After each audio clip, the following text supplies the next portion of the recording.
ಹೆಂಗಸರಿಗೆ ಕೆಲವೊಂದು ಕಿವಿಮಾತುಗಳು. 1. ಒಡೆದಿರುವ ಬಳೆ ಮತ್ತು ಹರಿದಿರುವ ಬಟ್ಟೆಗಳನ್ನು ಎಂದಿಗೂ ಧರಿಸಬೇಡ. 2. ಮಲಗಿ ಎದ್ದ ಮೇಲೆ ಹಾಸಿಗೆಗಳನ್ನು ಮಡಿಚದೆ ಹಾಗೆ ಬಿಡಬೇಡ. 3. ಅಡ್ಡದಾರಿಯಲ್ಲಿ ಮಲಗಬೇಡ. 4. ಸಂಭೋಗ ಮಾಡುವ ಆಸಕ್ತಿ ಉಂಟಾದಾಗ ಪತಿಗೆ ಬಲವಂತ ಮಾಡಬೇಡಿ. 5. ಸಂಭೋಗದ ನಂತರ ಬೆತ್ತಲೆ ಮಲಗಬೇಡಿ. 6. ಸೀರೆ ಧರಿಸುವಾಗ ಅಕ್ಕ ತಂಗಿ ಒಟ್ಟಿಗೆ ಇರಬಾರದು. 7. ಗಂಡನ ಜೇಬಿನಿಂದ ಹಣ ಕದಿಯಬಾರದು. 8. ಯಾವತ್ತೂ ಉಗುರು ಕಚ್ಚುವುದು ಬೇಡ, ದರಿದ್ರ ಆವರಿಸುತ್ತದೆ. 9. ಗಂಡನಿಗೆ ಸಂಭೋಗದ ಆಸಕ್ತಿ ಜಾಸ್ತಿ ಉಂಟಾದಾಗ ಹೆಂಗಸರೇ, ಹೌದು, ಗಂಡನಿಗೆ ಸಂಭೋಗ ಮಾಡುವ ಆಸಕ್ತಿ ಅತಿಯಾಗಿದ್ದರೆ ಈ ಕೆಲವು ವಿಷಯಗಳನ್ನು ತಿಳಿಸಿ. ಸಾಯಂಕಾಲ ಸಮಯದಲ್ಲಿ ದಂಪತಿಗಳು ಸಂಭೋಗ ಮಾಡಬಾರದು. ಈ ತಪ್ಪಾದರೆ ಕೆಟ್ಟ ಗುಣದ ಮಕ್ಕಳು ಜನಿಸುತ್ತಾರೆ ಎಂದು ಶಾಸ್ತ್ರದಲ್ಲಿ ತಿಳಿಸಿದ್ದಾರೆ. ಹೆಂಗಸರು ಮುಟ್ಟಾದಾಗ ಮುಟ್ಟಿನ ಅವಧಿ ಮುಗಿಯುವವರೆಗೂ, ಅಂದರೆ 5 ದಿನದವರೆಗೂ ಯಾವುದೇ ಕಾರಣಕ್ಕೂ ದಂಪತಿಗಳು ಸಂಭೋಗ ಮಾಡಲೇಬಾರದು ಎಂದು ನಿಮ್ಮ ಹಿರಿಯರು ತಿಳಿಸಿದ್ದಾರೆ, ನೆನಪಿಡಿ. ದಂಪತಿಗಳು ಕತ್ತಲಲ್ಲಿ ಸಂಭೋಗ ಮಾಡಿದರೆ ಜೀವನದಲ್ಲಿ ದಾರಿದ್ರ್ಯ ಕಾಡುತ್ತದೆ. ಅಷ್ಟೇ ಅಲ್ಲದೆ ಮಕ್ಕಳು ಸಹ ದಾರಿದ್ರ್ಯ ಅನುಭವಿಸುತ್ತಾರೆ. ಲಕ್ಷ್ಮಿ ನೆಲೆಸಿರುವುದಿಲ್ಲ ಎನ್ನುತ್ತಾರೆ ನಿಮ್ಮ ಹಿರಿಯರು. ಇನ್ನು ಗಂಡಸರು ಸಂಭೋಗ ಮಾಡಿದ ನಂತರ, ಅಂದರೆ ಬೆಳಗ್ಗೆ ಎದ್ದ ನಂತರ ಕಡ್ಡಾಯವಾಗಿ ತಲೆ ಸ್ನಾನ ಮಾಡಲೇಬೇಕು.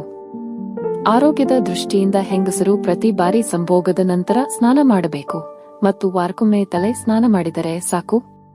10. ಒಂದೇ ಬಾಳೆ ಎಲೆಯನ್ನು ತರಬೇಡ. 11. ಊಟ ಮಾಡಿದ ಮೇಲೆ ಕೈ ಒಣಗಲು ಬಿಡಬೇಡ ಹಾಗೂ ಕೈ ತೊಳೆದ ನಂತರ ನೀರನ್ನು ಜಾಡಿಸಬೇಡ. 12. ಮುಸ್ಸಂಜೆ ಹೊತ್ತಲ್ಲಿ ಮಲಗಬೇಡ. 13. ಕಾಲು ತೊಳೆಯುವಾಗ ಹಿಮ್ಮಡಿಯನ್ನು ತೊಳೆಯುವುದು ಮರೆಯಬೇಡ. 14. ತಿಂದ ತಕ್ಷಣ ಮಲಗಬೇಡ. 15. ಹಿರಿಯರ ಮುಂದೆ ಕಾಲು ಚಾಚಿ ಕಾಲ ಮೇಲೆ ಕಾಲು ಹಾಕಿ ಕೂರಬೇಡ. 16. ರಾತ್ರಿ ಊಟದ ತಟ್ಟೆಯನ್ನು ತೊಳೆಯದೆ ಹಾಗೆ ಬಿಡಬೇಡ. 17. ಎಂಜಲು ಕೈಯಲ್ಲಿ ಊಟವನ್ನು ಬಡಿಸಬೇಡ. 18. ಮಂಗಳವಾರ ತವರಿಂದ ಮಗಳು ಗಂಡನ ಮನೆಗೆ ಹೋಗುವುದು ಬೇಡ. 19. ಶುಕ್ರವಾರ ಸೊಸೆಯನ್ನು ತವರಿಗೆ ಕಳಿಸುವುದು ಬೇಡ. 20. ಇಡೀ ಕುಂಬಳಕಾಯಿಯನ್ನು ಮನೆಗೆ ತರಬೇಡ.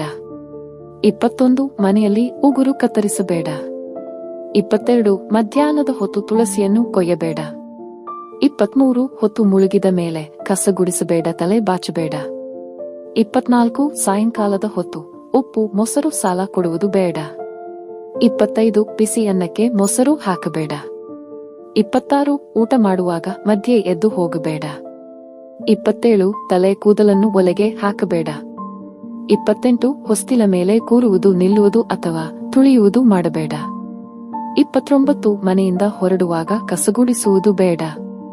30. ಗೋಡೆ ಮತ್ತು ಬಾಗಿಲಿಗೆ ಕಾಲು ಕೊಟ್ಟು ಮಲಗಬೇಡ. 31. ಸಾಯಂಕಾಲದ ನಂತರ ಬಟ್ಟೆಯನ್ನು ಒಗೆಯಬೇಡ. 32. ಅನ್ನ ಸಾರು ಪಲ್ಯ ಮಾಡಿದ ಪಾತ್ರೆಗಳಲ್ಲಿಯೇ ಊಟ ಮಾಡಬೇಡ. ಸ್ನೇಹಿತರೆ, ಇದೇ ರೀತಿಯ ಉಪಯುಕ್ತ ಮಾಹಿತಿಯೊಂದಿಗೆ ಮುಂದಿನ ವಿಡಿಯೋದಲ್ಲಿ ಸಿಗೋಣ. ವಿಡಿಯೋ ಇಷ್ಟವಾಗಿದ್ದರೆ ಲೈಕ್, ಶೇರ್ ಹಾಗೂ ಸಬ್ಸ್ಕ್ರೈಬ್ ಮಾಡುವುದನ್ನು ಖಂಡಿತ ಮರಿಬೇಡಿ. ಕೇಳಿದ್ದಕ್ಕಾಗಿ ಧನ್ಯವಾದಗಳು.